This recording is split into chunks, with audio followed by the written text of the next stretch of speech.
Cidade 90 de hoje traz uma reportagem especial que serve de alerta para todos nós. Por isso, eu peço a atenção dos pais e autoridades neste momento. Os grupos criminosos instalados aqui no Ceará estão recrutando crianças e adolescentes cada vez mais cedo para o mundo do crime. O tráfico de drogas gera milhões para as facções criminosas e ceifam milhares de vidas diariamente. O que fazer diante desse cenário e de tanta violência que nós acompanhamos diariamente? É o que a gente vai ver agora na reportagem de Anderson Lima.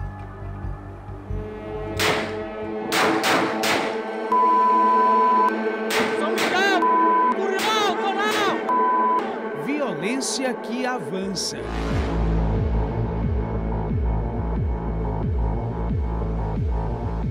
Em todo o Ceará, a população vive o receio de ser vítima de criminosos.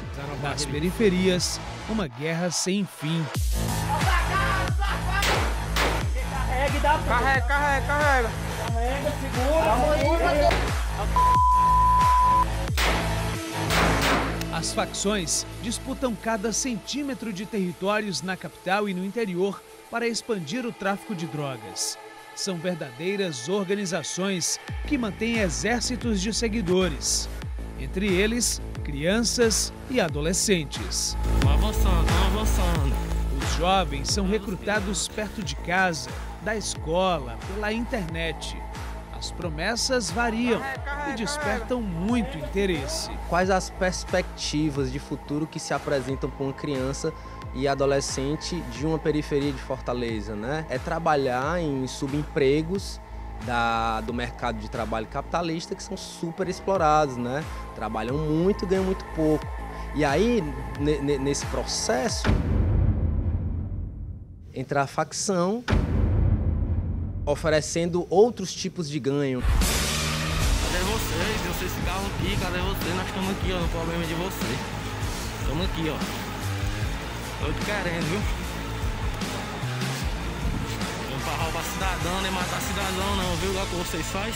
Ganhos que a gente chama na sociologia de ganhos simbólicos, né? Que seria prestígio, poder, dinheiro, né? Por exemplo, imagine um jovem que recebe armas para estar na mão, vigiando ali suas comunidades ou disputando territórios com outros jovens de outras comunidades.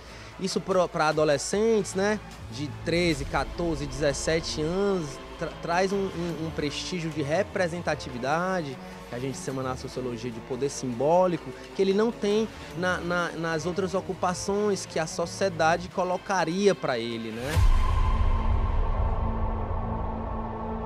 Sob a orientação das facções, os menores cumprem tarefas que vão desde o transporte de drogas, furtos, roubos e muitas vezes homicídios de rivais. Vai. Vem aí. Te deita, mano. Em parte dos casos, os jovens infratores são tirados de circulação pelas forças de segurança. Foi o que aconteceu no último dia 7 de novembro, quando um adolescente de 15 anos foi capturado portando uma arma de fogo em Fortaleza. 5 dias antes, um grupo de jovens foi apreendido ao tentar assaltar um coletivo na Avenida Borges de Melo, também na capital. Eles estavam armados com facas. Já no bairro Itaoca, um adolescente correu quando percebeu a presença da polícia. Houve perseguição e o jovem foi capturado. Com ele, os agentes encontraram um revólver e munição. Perto do local da abordagem, foram localizados ainda crack, maconha, uma balança de precisão e um colete. No dia 23 de outubro, no bairro Cocó, em Fortaleza, um jovem foi apreendido com bolsas roubadas e um simulacro de pistola. No dia 20 do mesmo mês, outra apreensão, desta vez na praia de Iracema.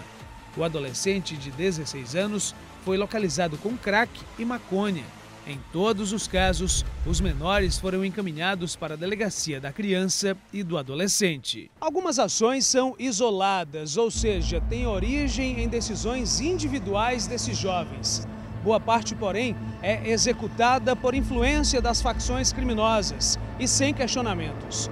Afinal, são crianças e adolescentes alimentados pela impunidade e pelo sonho de se tornarem poderosos em comunidades onde nem sempre há presença efetiva do Estado. Quando a gente vai olhar, para as políticas públicas, por exemplo, o que é executado e investido em segurança pública, percebemos que ano a ano há um crescimento, há um grande investimento voltado para a segurança pública, mas que isso infelizmente não tem refletido na realidade. Então a gente continua num estado extremamente violento, onde há grandes números de homicídios, sobretudo de adolescentes e jovens que são mais acometidos por essa violência. E quando a gente vai olhar onde acontecem os maiores números de homicídios, nós vamos identificar que são as áreas, os territórios mais periféricos, onde tem menos acesso às políticas, às políticas públicas, como as políticas de assistência social, de educação, de cultura. Então há uma precariedade na própria oferta dessas políticas públicas. Com a distância do Estado, as facções passam a fazer parte da rotina desses menores. Muitas vezes, o preço dessa proximidade é alto demais. Ajuda minha mãe, pelo amor de Deus! Ajuda minha mãe, meu Deus, mataram ela! A guerra que domina as periferias das cidades cearenses já fez inúmeras vítimas ao longo dos anos. Boa parte delas jovens recrutados pelas facções, mas também aqueles que não tinham nenhuma ligação com os criminosos. Um dos casos mais chocantes de 2023 aconteceu aqui em Caucaia, na região metropolitana da capital.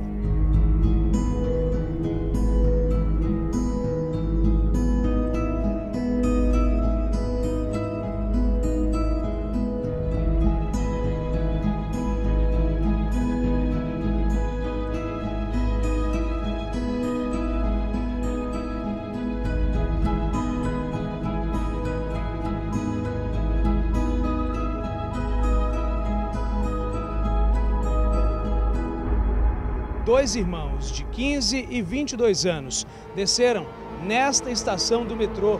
Iam para um almoço na casa da avó que fica aqui perto. No caminho até o local, foram abordados, interrogados e executados a tiros por bandidos. Para a polícia, os irmãos foram mortos pelo simples fato de morarem em outra área. O crime aconteceu no dia 8 de julho. Davi de Oliveira Carneiro, o mais novo, de 15 anos, e Daniel Farias Carneiro Filho, de 22, saíram do bairro São Miguel, também em Caucaia. E no trajeto gravaram um vídeo, mandando um recado. Estamos chegando, velho. O suspeito de cometer o crime foi preso dias depois, na mesma área onde os irmãos foram mortos. A violência fez vítimas em diversas regiões, inclusive em áreas destinadas ao lazer. No dia 2 de novembro, 2 homens de moto executaram um adolescente na parte interna da Areninha do bairro Janguruçu, na capital. O motivo? O jovem morava em outra área. Já no dia 14 de novembro, um garoto de 15 anos não resistiu aos ferimentos ao ser atingido por tiros em Maracanaú. Homens armados passaram de carro e abriram fogo. Segundo familiares, Yarley tinha ido comprar um lanche quando tudo aconteceu. No último mês de agosto, outro adolescente também foi atingido por tiros em um atentado na cidade dos Funcionários, na capital. O jovem, com passagens pela delegacia da criança e do adolescente, disse não saber o motivo do ataque, que terminou na morte de outra pessoa. Você estava junto com outro rapaz lá que foi lesionado, não? Qual a tua idade? 17. Tem problema já com a justiça, não? Tem passagem pela DCA? Tem, só um. Por conta de quê? É roubo.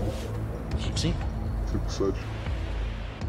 O tráfico ele entrou de um jeito tão forte que parece hoje que é um entranho, está entranhado na comunidade.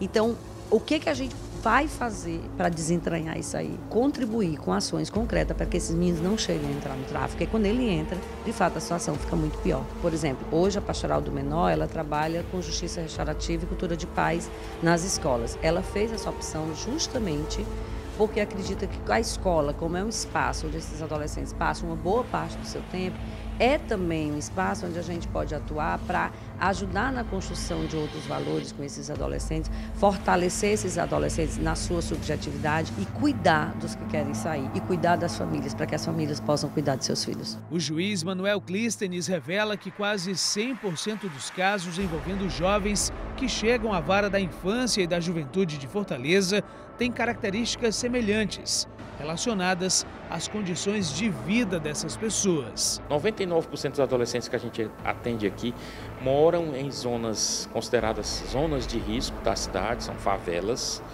né?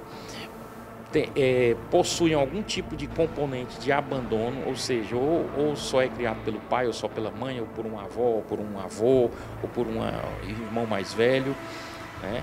Além disso, quase todos não estudam, estão fora do colégio, né?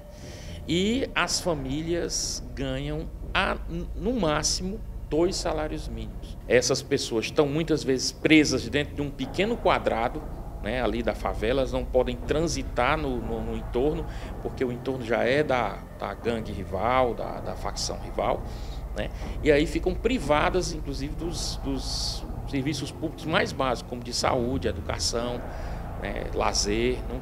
São pessoas que estão privadas de tudo praticamente. Dados do Unicef de 2016 a 2020 mostram que no Brasil houve 34.918 mortes violentas intencionais de crianças e adolescentes, uma média de 6.970 mortes por ano durante o período. Em mais de 31 mil desses casos, as vítimas estavam na faixa etária entre 15 e 19 anos. No mesmo intervalo, foram identificadas pelo menos 1.070 mortes de crianças de até 9 anos de idade.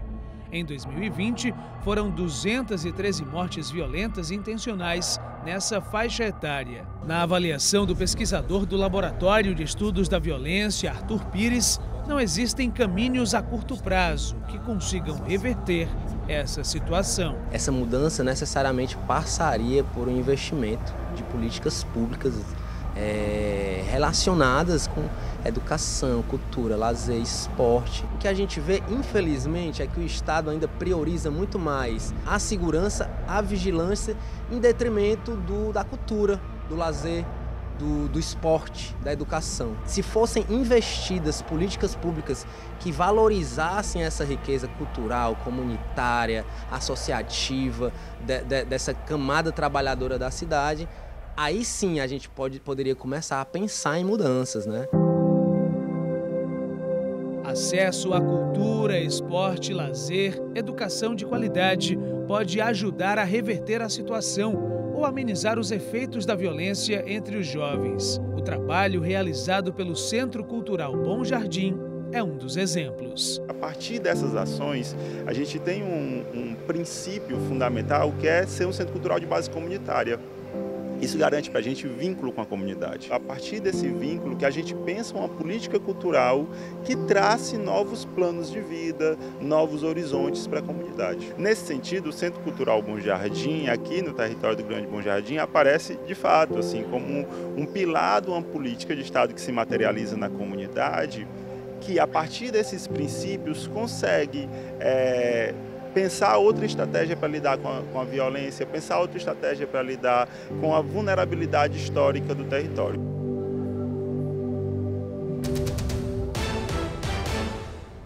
Meu amigo, o problema da segurança pública ele é muito complexo. A gente mostra aqui a maior parte, né?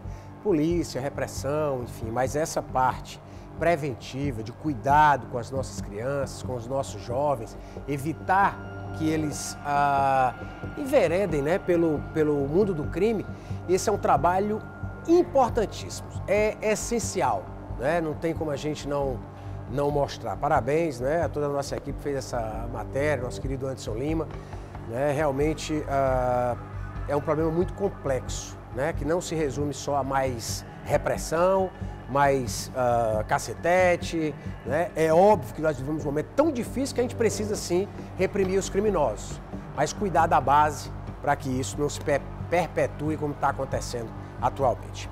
Olha, a nossa produção entrou em contato, né, com a assessoria de comunicação da Secretaria de Segurança Pública do Estado do Ceará para falar sobre a problemática dos adolescentes que atuam, né, em organizações criminosas, mas depois de várias tentativas, durante semanas, recebemos o silêncio como resposta.